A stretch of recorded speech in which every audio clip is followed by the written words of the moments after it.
O Big Data, ele vai trazer para a gente uma narrativa disruptiva.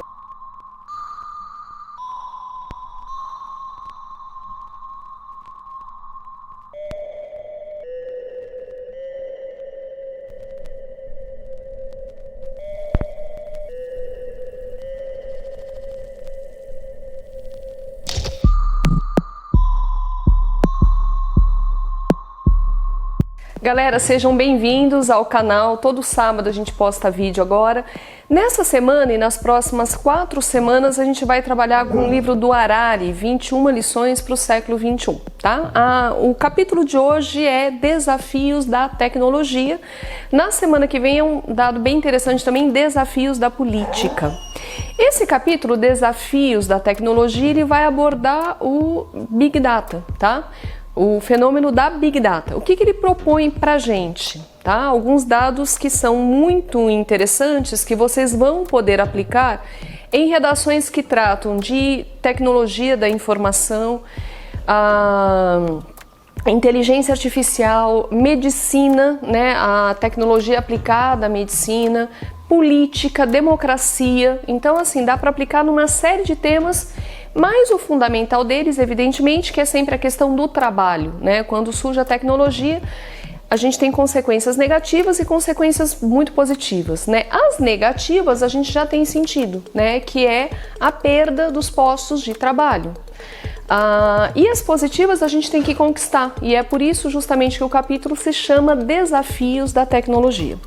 Então vamos começar pelo começo. O que é Big Data, né? Que vocês estão caindo de saber. Big Data é um conjunto de informações que as empresas de telecomunicações conseguem acionar, organizar, o que é mais grave, e a partir daí tomar decisões mais assertivas.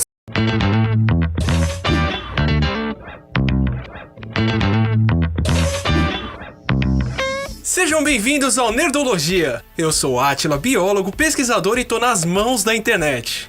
Hoje vamos ver o que os dados têm a dizer sobre você. Imagine que você está construindo uma praça e precisa decidir onde fazer o caminho de concreto por onde as pessoas vão passar sem pisar na grama. Você precisa prever o caminho que elas mais usam. Para isso, pode estudar quais são os prédios mais importantes ao redor da praça, onde as pessoas descem do ônibus, onde tem comércio. Sabendo disso, você traça os trajetos que imagina que serão mais usados e concreta eles. Muito provavelmente, depois de algum tempo, alguém vai desviar pela grama e deixar marcas de um caminho mais curto que as pessoas fazem para cortar, chamados de caminho do desejo ou caminho da vontade. Outra forma de resolver seria não construir nada na praça em um primeiro momento, só o gramado, e deixar as pessoas passarem naturalmente por alguns meses. Depois de um tempo, basta ver quais são as partes mais marcadas na grama para se ter uma boa medida do que as pessoas preferem fazer. O que você está fazendo é coletar dados, usar as marcas registradas pela grama para aprender e predizer por onde as pessoas passarão mais. Esse é o melhor caminho para se cimentar, mas temos como saber onde cada um vai. Se você já usou a função autocompletar do Google, você já viu como funciona uma das estratégias de coleta e análise de dados. Por mais que ele não possa prever exatamente o que você vai escrever, o Google usa automaticamente os termos de busca para aprender o que as pessoas estão mais interessadas em saber. Por isso acaba sendo um reflexo até estranho das questões que afligem a humanidade. O segredo está em como coletar um volume enorme de dados, o Big Data. E dados não faltam, compartilhamos o tempo todo o que estamos consumindo, por onde estamos passando, o que assistimos, o que lemos, quem conhecemos, quem você quer conhecer mais de perto, quem você quer que conheça uma parte sua, que jogo estamos vendo, menos quem está compartilhando isso no Google+. A humanidade nunca produziu tantos dados, boa parte deles nos últimos anos. Os mais de 1 bilhão de usuários do Facebook já produziram mais de 300 petabytes de dados. 3 vezes mais informação do que o Data continha. São 300 milhões de fotos subidas diariamente. E já existe capacidade de processamento para mastigar esses dados e saber muita coisa. Através de quem são seus amigos e onde você estudou, o Facebook pode sugerir quem foram seus colegas no colégio. Através de quem aparece nas mesmas fotos que você e com reconhecimento facial, sabe com quem e onde você estava melhor do que sua namorada. E juntando mais dados de interesse do que curtimos, músicas que ouvimos e canais de ciências no YouTube que assistimos, as relações podem ser ainda mais reveladoras.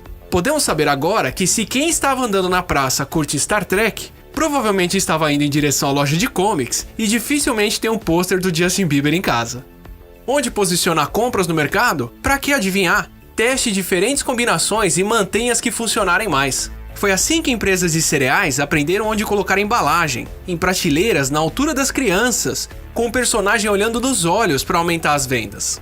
Foi treinando seu sistema com padrão de consumo que a rede americana Target descobriu como fazer um teste de gravidez. Usando consumidoras que se identificavam como grávidas e vendo o que elas tinham consumido antes de se declararem, descobriram que certos produtos como loção hidratante eram comprados nos primeiros meses. Foi assim que, segundo a famosa reportagem de Charles Duhigg, a loja descobriu que uma garota estava grávida antes do pai dela. Algumas vezes, as relações podem ser bem inesperadas. Menções de empresas no Twitter combinadas com análise de texto para saber se quem postou estava xingando muito ou elogiando uma empresa, podem predizer quais companhias terão ações na bolsa de valores em alta ou em queda, o que muitos estão usando para planejar investimentos. Claro que isso não precisa ser usado apenas para o consumo. Buscas por termos como febre, dores de cabeça e outros sintomas relacionados à gripe já ajudaram o Google Flu Trends a melhorar a predição de surtos desde 2008.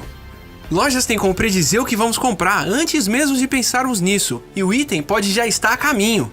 Aquela fralda que você não sabia que ia precisar pode vir muito mais rápido se os navios e até trens conversarem automaticamente com as empresas de transporte para avisar que estão a caminho no tempo certo. Ter aviões mandando informações de por onde estão voando e quais as condições climáticas permite voos muito mais seguros e quase independentes dos pilotos. Até seu carro pode transmitir quais são as condições de estrada em que você está dirigindo e acompanhar os dados de GPS de motoristas que ajudam a predizer os horários e locais que estarão mais congestionados. Em parte, é isso que você faz quando usa aplicativos para cortar caminho. Nas palavras de Eric Siegel no completo Predictive Analytics, os dados que nós coletamos atualmente nos permitem ver as coisas que até pouco tempo atrás eram grandes demais para enxergarmos. Não se esqueça de curtir. Vamos pensar, por exemplo, no caso das redes sociais. Elas conseguem captar os nossos dados, organizam esses dados, transformam esses dados em informação que possa ser usado, por exemplo, na publicidade, no âmbito da propaganda política, tá? Tanto que já foi tema do Enem, né, a manipulação do comportamento humano por conta do uso do Big Data, desses grandes conglomerados de comunicação que podem interferir. Nos aspectos negativos, né, o que o Harari lembra a gente que já aconteceu? O Brexit, vocês sabem disso, né, o Brexit, quando a Inglaterra decide sair da União Europeia, foi uma grande ruptura. Esse é um outro dado, né? Ele vai falar que o Big Data, ele vai trazer para a gente uma narrativa disruptiva, que é uma palavra interessante para vocês colocarem em redação. Disruptiva, gente, é aquilo que rompe a narrativa discursiva. E vai criar na gente essa sensação que nós temos, né, de que a gente está num mundo diante do qual tudo é muito novo, aquele sentimento de desconcerto, né, de um mundo que você não consegue compreender direito. Então, o Brexit, né, quando a Inglaterra sai da União Europeia, a gente sabe que a eleição que foi feita por meio de plebiscito, ela usou, né, Big Data e houve uma manipulação dessas informações. O que aconteceu, né? As pessoas recebiam pelas redes sociais mensagens muito depressivas, muito negativas para quem estava disposto a votar contra o Brexit. E aí no dia das eleições eles não foram às urnas, né? Tanto que quando a saída do Brexit ganhou, foi praticamente um escândalo, ninguém esperava aquilo. O segundo fenômeno político, aquilo que a gente já sabe, eleições do Donald Trump, né? E agora os Estados Unidos conseguiram reverter esse processo, mas a gente sabe que o grande marqueteiro do Trump é o Steve Bannon, né? Que é o cara, inclusive, que apoiou as eleições presidenciais aqui no Brasil. E de fato ganhou um candidato que a gente não esperava, tá? Justamente usando essa coisa disruptiva das redes sociais, tá? Que se organiza por meio dos Big Datas, tá? É evidente que esse grande conglomerado armazenamento de dados, ele interfere muito no mundo do trabalho, né? Por que no mundo do trabalho? Por exemplo, o Harari vai propor para a gente a medicina. Nós podemos trocar as consultas médicas, né, do jeito que são feitas hoje, né? Você vai a uma consulta, o médico faz a anamnese, te pergunta uma série de coisas, vai te orientar a fazer uma série de exames, pedir uns exames, analisa aqueles dados e te dá um diagnóstico, né?